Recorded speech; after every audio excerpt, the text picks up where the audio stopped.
ओम नमः शिवाय। मित्रों, अक्सर एक बात आती है सामने कि मैं भगवान की बहुत पूजा पाठ करता हूँ, भगवान का नाम सुमिरन करता हूँ, मंत्रों के जाप करता हूँ, प्रतिदिन घंटे 2 घंटे पूजा पाठ करता हूँ, हवन भी करता हूँ, समय समय पर दान करता हूँ, रोज गाय को रोटी खिलाता हूँ, रोज कुत्ते को रोटी देता हूँ। मेरी जितनी क्षमता है उस हिसाब से मैं पशु पक्षियों की सेवा भी करता हूँ, वृक्ष भी लगाता हूँ, ये सारे काम मैं करता हूँ, दान भी करता हूँ। तो मुझे ज्योतिष की क्या आवश्यकता है? तो दोस्तों, मैं सबसे पहले आपको ये बता दूं कि वेदों में ज्योतिष को आंख कहा गया है। ज्योतिष वेदा नाम चक्षु, यानी वेदों की आंख ज्योतिष को कहा गया है। तो ज्योतिष कोई मामूली विषय नहीं है, इसको आप बहुत गहराई से समझेंगे इस वीडियो में, इसलिए वीडियो को पूरा जरूर सुनिएगा। ये एक जानकारी आपके लिए बहुत महत्वपूर्ण हो सकती है, और यदि ये जानकारी आपको पसंद आती है तो इस वीडियो को हर सनातनी तक पहुंचाना आपकी जिम्मेदारी है। ऐसा करके आप हमारा भी सहयोग करेंगे और सनातन धर्म का प्रचार करेंगे और सच्चे ज्योतिष का भी प्रचार करेंगे। तो दोस्तों, आपको पता है कि हमारे यहाँ 33 कोटि देवी देवता माने जाते हैं। कोटि यानी प्रकार, करोड़ नहीं। तो 33 कोटि में हम 12 आदित्य, 8 वसुओं को भी शामिल करते हैं। तो 8 वसु जो है, 8 वसु देवता हैं। तो इनमें से ही एक देवता, 8 वसुओं में से एक थे भीष्म पितामह, जिनको किसी श्राप के कारण पृथ्वी पर जन्म लेना पड़ा था। और पृथ्वी पर जिसने भी जन्म लिया है, चाहे वो किसी देवता का अवतार रहा हो या ईश्वर का अवतार रहा हो, पृथ्वी के नियमों के हिसाब से ही व्यक्ति को चलना पड़ता है और उसके उसी कर्मों के अनुसार उसको यहाँ पर फल मिलते हैं। तो भगवान से भी यदि कोई अवांछित कर्म पृथ्वी में हो जाते हैं तो उनका कर्म उनको भोगना पड़ता है। इसी तरह से पितामह भीष्म को इच्छा मृत्यु का वरदान था। ये वरदान किसी साधारण मनुष्य को तो नहीं मिल सकता, लेकिन वो देवता थे, 8 वसुओं में से एक थे। यदि आपको महाभारत की कथा याद हो तो आपको पता होगा कि माता गंगा का विवाह राजा शांतनु जी से हुआ था, और गंगा जी ने उनसे शर्त रखी थी कि मैं आपसे विवाह तो करूंगी, लेकिन मैं क्या करूंगी क्या नहीं करूंगी, अगर आपने कभी भी मुझसे कुछ प्रश्न पूछा तो मैं आपको छोड़ के चली जाऊंगी। तो फिर जब उनका पहला पुत्र हुआ तो माता गंगा ने उस पुत्र को उठाया और गंगा में विसर्जित कर दिया।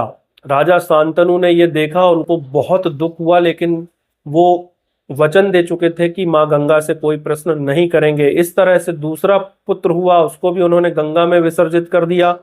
तीसरा, चौथा, पांचवा, छठवां, सातवां, उन्होंने पूरे 7 पुत्र गंगा में विसर्जित कर दिए।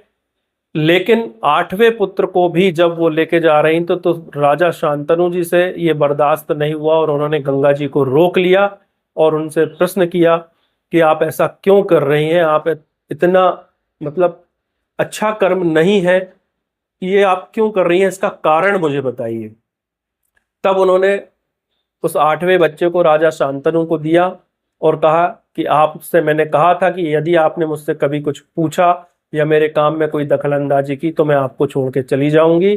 तो माँ गंगा उस 8वें पुत्र को राजा शांतनु जी के पास छोड़कर और चली गई थी। वो 8वें पुत्र थे पितामह भीष्म। और गंगा माता जो है 8 वसुओं की माता थी पृथ्वी पर, तो उनमें से एक थे पितामह भीष्म। अब दोस्तों, ये कथा मैं आपको इसलिए सुना रहा हूं कि भीष्म पितामह से अनजाने में एक अपराध हुआ था। वो एक बार कहीं जा रहे थे रथ से, तो उन्होंने दूर से देखा कि एक सांप रोड क्रॉस कर रहा है, सड़क पार कर रहा है। तो उन्होंने धनुष बाण निकाला, क्योंकि आपको पता है कि धनुर्विद्या में भीष्म पितामह से की टक्कर के 2-3 लोग ही उस जमाने में थे, नहीं तो उनके जैसा धनुर्धर कोई नहीं था। तो उन्होंने अपने तीर से उस सांप को किनारे किया, ऐसा मंत्र पढ़कर तीर मारा उन्होंने कि उस सांप तीर में लिपटकर और एक झाड़ी में गिरा। लेकिन भीष्म पितामह जी को यह नहीं पता चला कि वो सांप एक झाड़ी में तो गिरा, लेकिन उस झाड़ी में सैकड़ों हजारों कांटे थे जिसके ऊपर वो सांप गिरा, और सांप के शरीर में हजारों कांटे चुभ गए।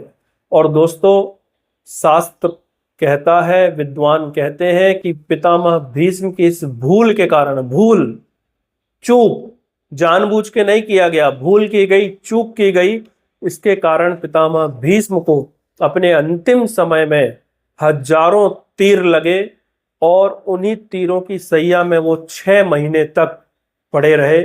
उसके बाद फिर उन्होंने अपनी इच्छा से अपनी मृत्यु को चुना। मैं ये कथा इसलिए बता रहा हूं दोस्तों कि अनजाने में भीष्म पितामह से ही बस भूल नहीं होती है, अनजाने में आप हमसे हजारों लाखों भूल होती है।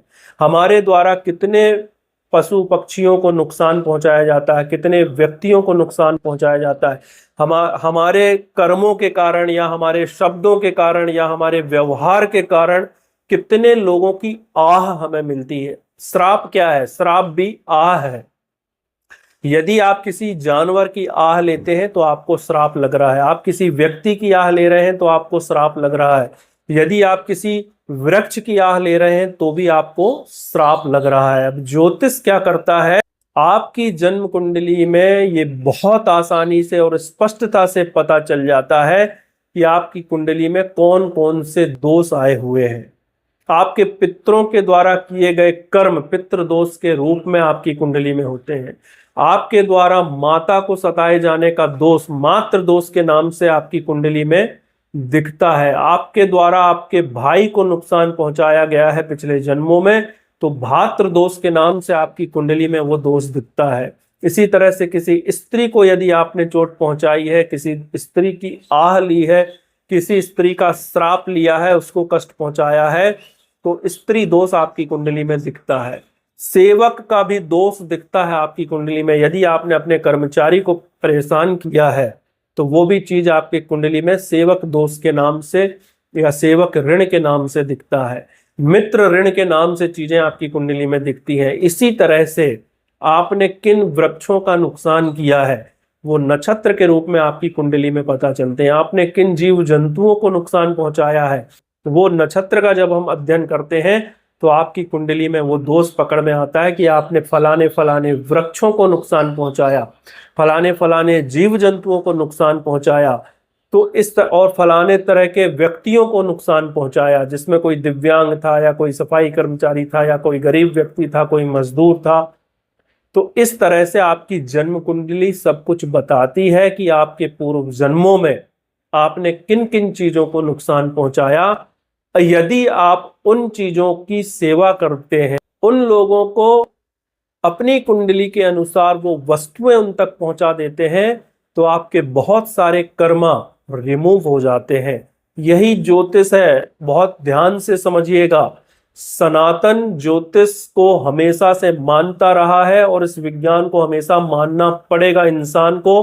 कोई भी इंसान ज्योतिष विद्या से बड़ा नहीं हो सकता। एक लाइन में ये कह देना बहुत आसान है कि मैं ज्योतिष वोतिष को नहीं मानता हूं, लेकिन जिंदगी एक झटका देती है तो व्यक्ति के यहाँ ज्योतिषियों की लाइन लग जाती है, तांत्रिकों की लाइन लग जाती है, तरह तरह के तीरथ, तरह तरह की पूजा पाठ, इस भगवान के यहाँ उस भगवान के यहाँ 25 तरह की नौटंकियां इंसान शुरू कर देता है। केवल एक कोई बड़ा दुख आ जाए, किसी बच्चे की तबीयत खराब हो जाए, कोई बहुत आर्थिक लॉस हो जाए, किसी भी तरह से जान नहीं बच रही है, अब जान पे लाले आ गए तो सब कुछ मानने लगता है। इंसान से बड़ा दोगुला इस संसार में कोई भी नहीं है।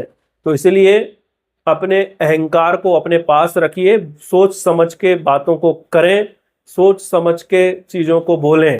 ज्योतिष जो है वो बहुत अद्भुत विज्ञान है, ये कोई कोरी कल्पना नहीं है। ग्रह नक्षत्रों के बहुत सूक्ष्म अध्ययन के द्वारा ज्योतिष बना हुआ है।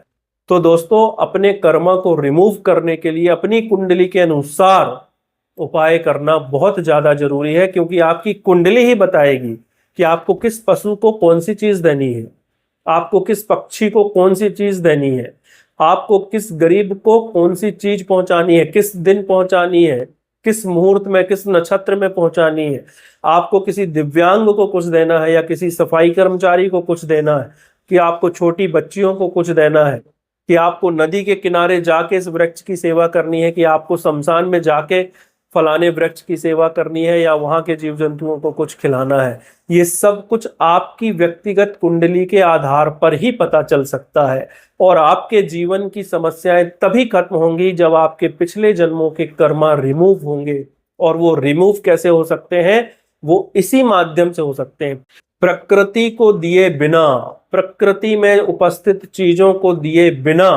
आप चाहें कि आप बहुत बड़े बन जाएं, या आपके जीवन में सुख समृद्धि आ जाए, या आपके जीवन में हैप्पीनेस आ जाए, या आपके जीवन में संतुष्टि आ जाए, तो ये संभव नहीं है। इसलिए ज्योतिष विज्ञान बहुत अद्भुत विज्ञान है, जो आपको जीवन जीने की कला सिखाता है, जो आपको बताता है कि कहाँ भूलें हुई हैं, किन भूलों से आपको बचना है, क्या आपको नहीं करना है और क्या आपको करना है।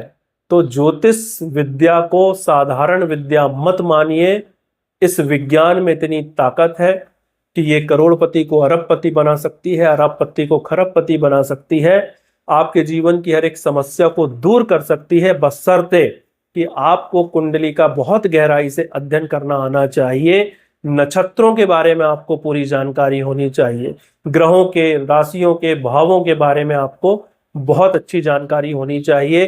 केवल YouTube की रील्स देखकर या सुनकर यदि आप उपाय करना शुरू कर देते हैं तो चीजें बेहतर होने की बजाय बिगड़ भी सकती हैं, क्योंकि बिना आपकी जन्म कुंडली देखे किसी भी तरह का उपाय बताना असंभव है। तो मुझे उम्मीद है कि वीडियो में दी गई जानकारी आपको पसंद आई होगी। यदि आपने अभी तक हमारे चैनल को सब्सक्राइब नहीं किया है तो जल्दी से सब्सक्राइब करें। यदि आपको जानकारी अच्छी लगती है तो वीडियोस को ज़्यादा से ज़्यादा शेयर करें, लाइक करें। कुछ पूछना है तो कमेंट करें। मिलते हैं अगले वीडियो में। ओम नमः शिवाय।